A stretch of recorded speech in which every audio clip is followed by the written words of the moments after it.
In this video, we're going to talk about how to use Thevenin's theorem to calculate the current that is flowing through the load resistor, RL. So what we need to do is we need to determine the Thevenin resistance and the Thevenin voltage. Once we do that, we could simplify the circuit like this. Here is the load resistor, this is the Thevenin resistance, and this is the Thevenin voltage. And in this form, it will be relatively easy to calculate the current flowing through the load resistor. So let's find the Thevenin resistance first. So what we need to do is redraw the circuit. We're going to replace the independent voltage source with a short circuit. The independent current source will be replaced with an open circuit, so we're not going to draw anything there. And we're going to draw what is left over from point A to point B. So we're going to take out the load resistor. What we need to do is calculate the equivalent resistance of this circuit from points A and points B. Now, notice that the 4 ohm resistor is in parallel to the 5 ohm resistor. So the equivalent resistance of those two resistors will be 1 over 4 plus 1 over 5 raised to the minus 1. Now, these two resistors are in series with the 9 ohm resistor. So we can add 9. If you want to, you can redraw the circuit like this. This can help you to see it better. So this is point A, and this is point B. So here's the 9 ohm resistor, this is the 4, and this one's the 5. So now you can see that these two are parallel to each other, but in series with the 9. So the Thevenin resistance is going to be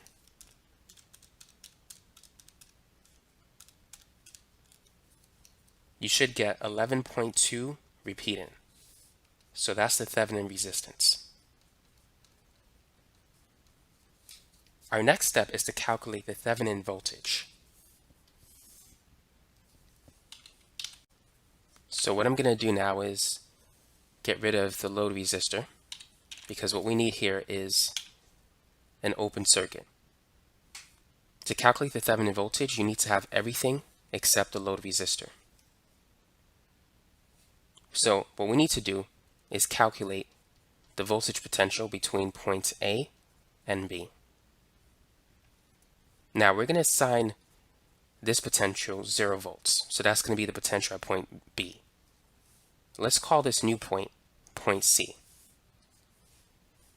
Now because we have an open circuit here after we remove the load resistor, there's no current flowing through the 9 ohm resistor. If there's no current flowing through it, there is no voltage drop across the 9 ohm resistor, which means that VC is equivalent to VA.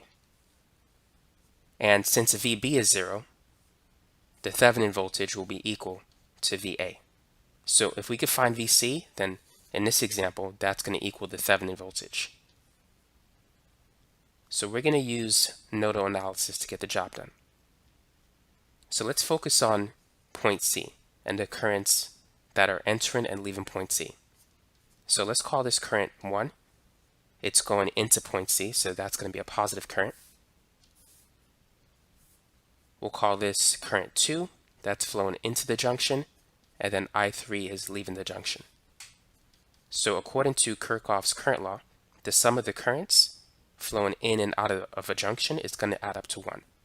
So we have positive I1 plus I2 minus I3, and that's going to equal 0. Now, we know that the current is equal to the voltage divided by the resistance based on Ohm's law. So to calculate I1, the voltage across this resistor is going to be 50 volts minus the potential at point C divided by the 4 ohm resistor. I2 is based on the current source of 3 amps. I3, now there's no current flowing through the 9 ohm resistor. So I3 is flowing completely through the 5 ohm resistor. So I3 is going to be the potential at C minus the potential at B, which is 0, divided by the 5 ohm resistor. Because I3, all of it flows through the 5 ohm resistor. So now we have this. We need to calculate or solve for VC. Let's multiply both sides by 20. So we're going to have 20 divided by 4, which is 5. And that's going to be multiplied by 50 minus VC. And then 20 times 3 is 60. And then 20 divided by 5 is 4 times what we see here. So that's going to be negative 4 VC. Now let's distribute 5 to 50 minus VC. So 5 times 50 is 250 minus 5 VC plus 60 minus 4 VC, which equals 0. 250 plus 60, that's 310. Negative 5 plus negative 4 is negative 9 VC. But if we move it to the other side, it's going to be positive 9 VC. Dividing both sides by 9, we get VC, which equals the Thevenin voltage, and that's going to be 310 divided by 9, which is 34.4 repeating. So that's the Thevenin voltage for this problem.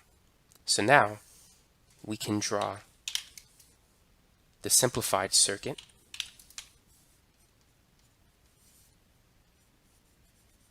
Which looks like this. So we have a Thevenin voltage of 34.4. We have a Thevenin resistance of 11.2 and a load resistance of 6 ohms, which was what I wrote down before.